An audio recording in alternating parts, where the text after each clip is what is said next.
Hi, I'm Dario, and in this video I will review Friendship Rubber Battle Free. After I have already reviewed and talk about several versions of the popular Chinese rubber Hurricane Free, in the next few reviews you will see rubbers that are very similar to the Hurricane Free, but from several different Chinese manufacturers. This is only the first such review. As in my previous reviews, I will fill this table with data and ratings from 1 to 10 for each segment. If you want to see the filled-in table, the link is in the video description. I'll be speaking in Croatian, and for those who do not understand Croatian, I have prepared English subtitles that can be switched on. Ako pratite moj kanal, onda znate da testiram puno guma, ali već duže vrijeme igram s DHS Hurricane 3 na forehandu.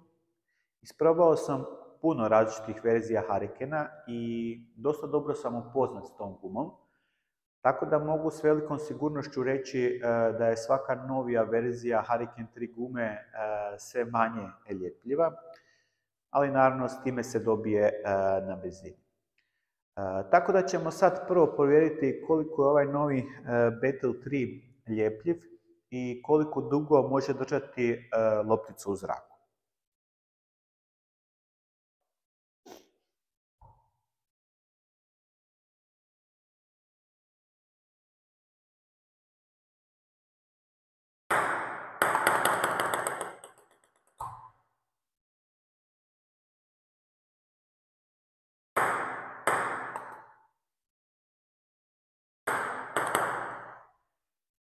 Rekao bih da je to dosta slično kao Hurricane 3, vjerovatno je malo više ljepljiva od Hurricane 3, ali definitivno manje ljepljiva od Battle 2.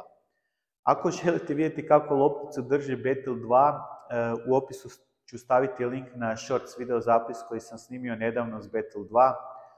Jednostavno je nevjerovatno kako se loptica zalijepi za Battle 2 top sheet. No ajmo od osnovnih stvari kao uvijek.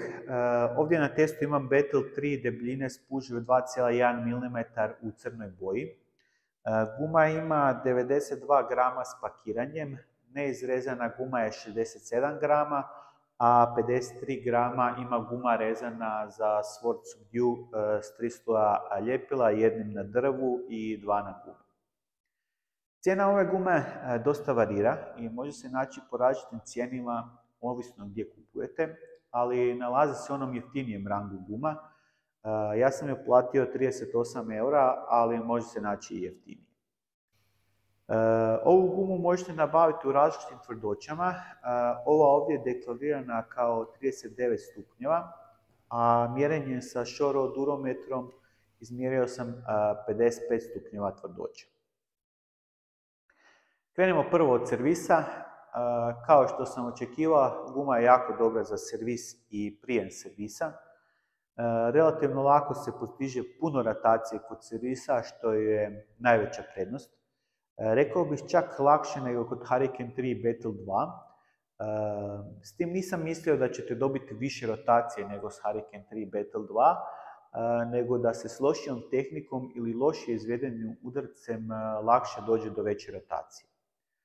Ono što je također bitno kod prijema servisa, nije problem staviti lopticu kratko, jer se loptica ne odbija jako od gume kod pasivnih udaraca, a ako se odlučite za flip, dobit ćete na brzini.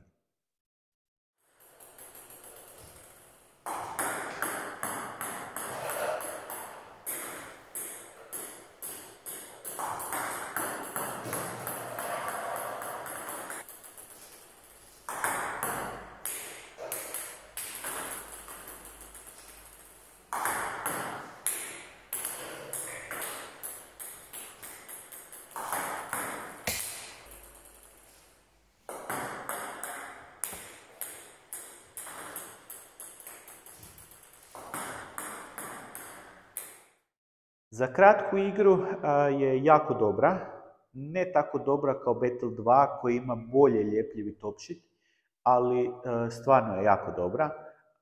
Sviđa mi se što guma nije spora i lako je s njom igrati i dobiti brzinu ako jače zamahnete, ali kod slabijih udaraca i kad trebate kontrolu imate osjećaj da možete loptu staviti gdje poželite.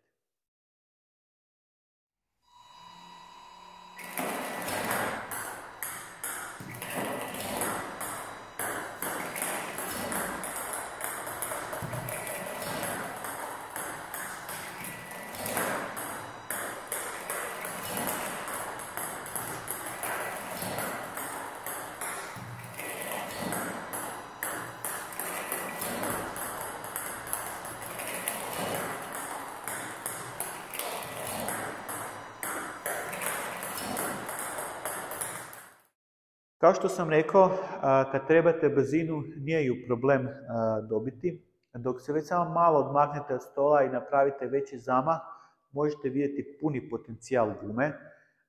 S gumom nije teško igrati kao što recimo s Hurricane 3 i Battle 2, tako da bih Battle 3 svrstao po vrsti negdje između klasičnih kineskih guma i europskih, odnosno japanskih hibridnih guma.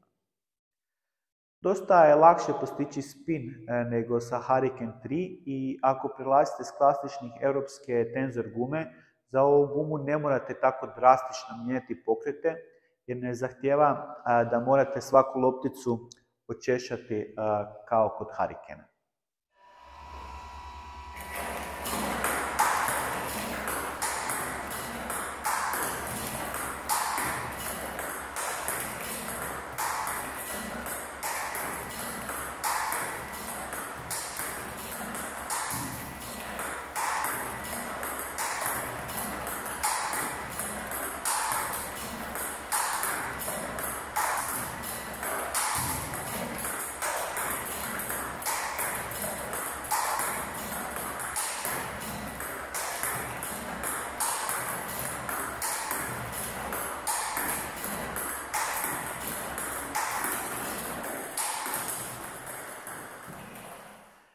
S klasičnom kineskom gumom, kako god mekana bila, ja ne mogu igrati na backhandu, jednostavno mi nikako ne odgovara za moj stil igre, ali s ovom gumom bih mogao igrati i na backhandu, upravo iz razloga jer nije klasična kineska guma, topšit je puno elastičniji i osjećaj je da je guma dosta mekša, pa backhand flip nije problem izvesti jer guma daje dobar osjećaj za flip.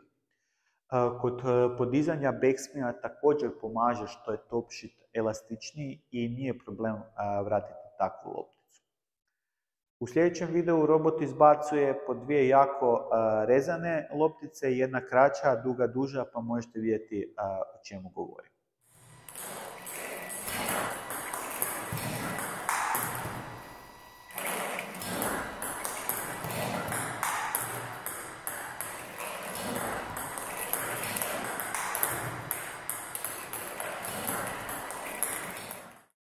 S obzirom da je ipak koristim u forehandu, ajde da vidimo i forehand flip na rezanu lopticu i nakon toga topspin.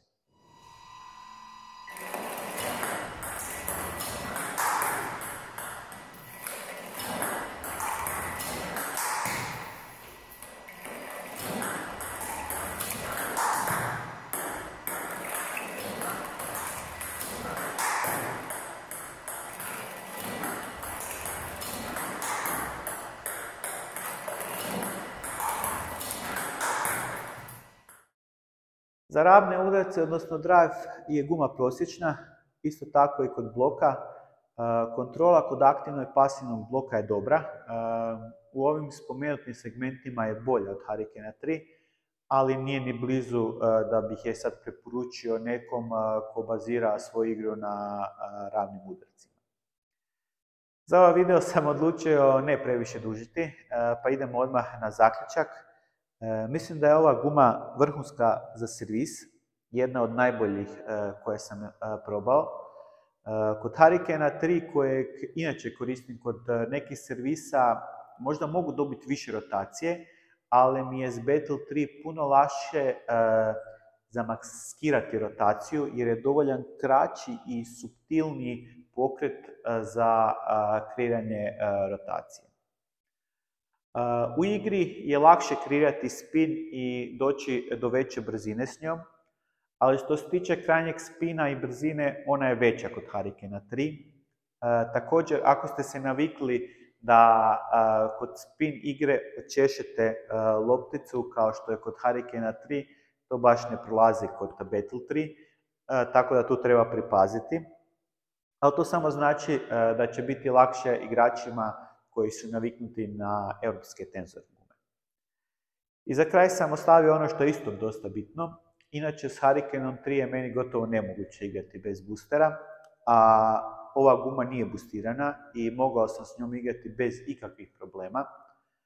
Pretpostavljam da bi s jednim tankim slojem boostera vjerojatno dobio još bolja svojstva, ali nije neophodno da se boostira. To je bilo to za ovaj test. Kao što sam rekao na početku, uskoro na ovom kanalu slijede recenzije sličnih guma od drugih kineskih proizvođača. Ako imate kakve pitanja, pitajte ispod u komentarima. Isto tako, vam se svidio video, kliknite na like kako bi što više ljudi vidjelo video, te ako se još niste, pretplatite se na kanal jer slijedi puno uzbudljivog stenotenskog sadržaja. Do sljedećeg puta, uživajte u pinganju!